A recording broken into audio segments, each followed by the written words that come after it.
Hey everybody, Baldoric here. Today we are going to be talking about Caeda, who just got her new Resplendent attire. I'm going to cover her different builds, how to build her for each mode, and kind of talk about why I chose the builds for these particular modes. So, without further ado, let's jump into the AR build. So this is a pretty standard fly, well not standard, but a pretty close to standard flying Gale Force build. However, some slight differences. So let's just go down the line. Wing Sword gives her special cooldown charge based off speed, and you know, obviously very important to have this. It's her base, it's her special refine, frees up having that as an S slot or an A slot if you wanted to go that route. Gale reposition, just, you know, you can have whatever you want there, but I usually choose reposition. Gale Force, extremely important for her.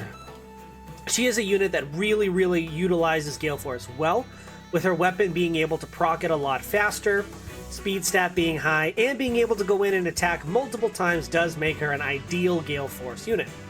And on Light Season, if you have a Peony, that is Wings of Mercy, you go in, hit, you know, get that Gale Force off, do it again. Peony goes in with Wings of Mercy, dances her, she attacks again.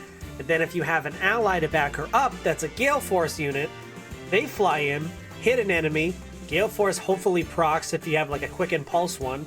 They go in again, and you sweep the whole team in one turn.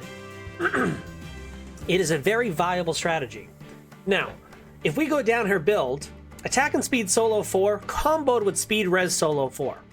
You are going to be getting 7 attack, 13 speed, and 6 res, as long as she is by herself for those initial combats, which is going to be putting her at 56 attack. It puts her at 65 speed, and it puts her at 53 res.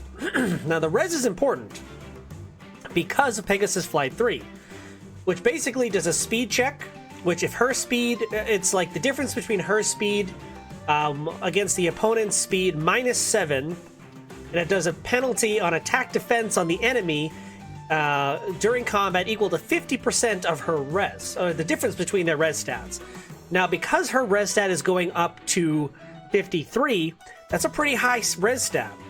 If you're going against low res units, it's going to be doing a lot more damage. Rather, you're going to be inflicting attack and defense, which is going to make it so that 1, she takes less damage, 2, she does more damage, and 3, it's going to make it so that she definitely is going to be doubling because she won't be getting killed by those attacks.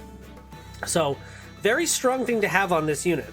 Also, Pulse Smoke is going to make it so that obviously specials aren't going to be going off, which is going to be good for her, and whenever other units you are going to have either Wings of Mercy or whatever it is to come in and get those extra attacks off, whether they're other Gale Force units, dancers, whatever it may be. So very strong. I do think this works really well. Everything combos very well, and obviously the additional stats thanks to the Resplendent bonus are very much welcome. And again, these stats are also factoring in Ear and Peony because they are free light units. That is why I am choosing them for this video, because presumably we all have them at this point. Or you will if you just do the story. Moving on.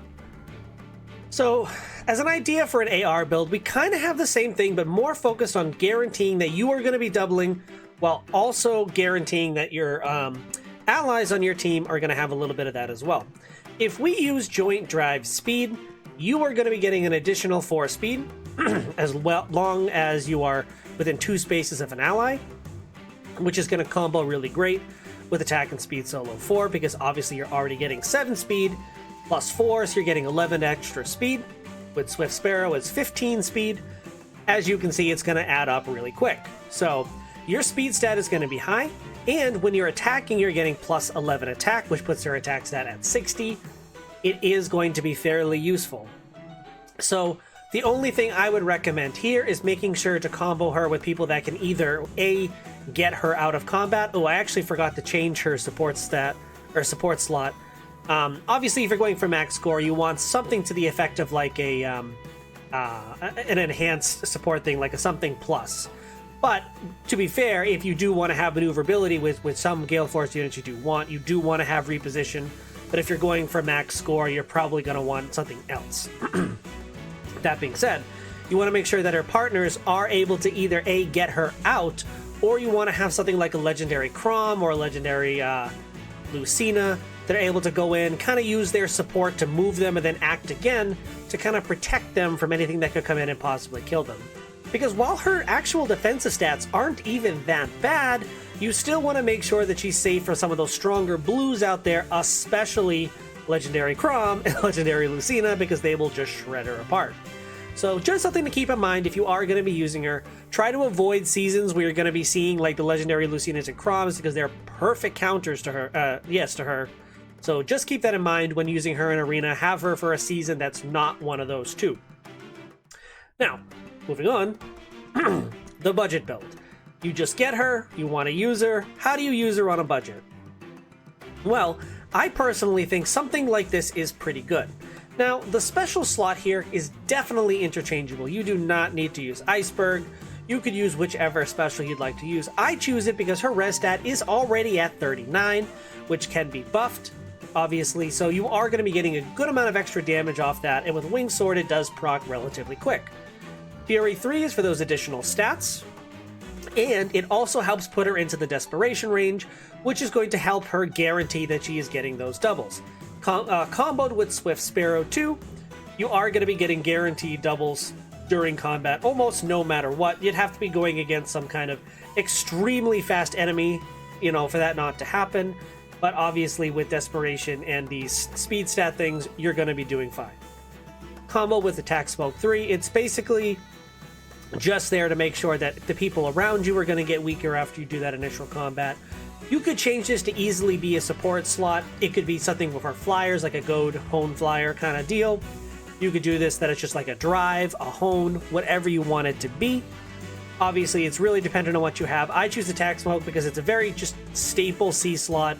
It does work. It does everything you need it to do. After the combat, everybody gets -7 attack. That's within 2 spaces.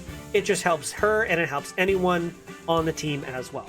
So, interchangeable can be whatever you want, but this is a solid budget build. But that being said, thanks so much for watching this video. I hope you enjoyed it. If you did, consider subscribing. I'm going to be putting out more videos just like this one whenever we get a standalone unit just like this. So Resplendence, Grand Hero Battles, etc. I always put out a video for them. I may be doing more in the future. I'm kind of deciding what route I want to do for additional videos, so we will see how that goes. But thank you again for watching this video. I hope you enjoyed it, and I hope to see you next time.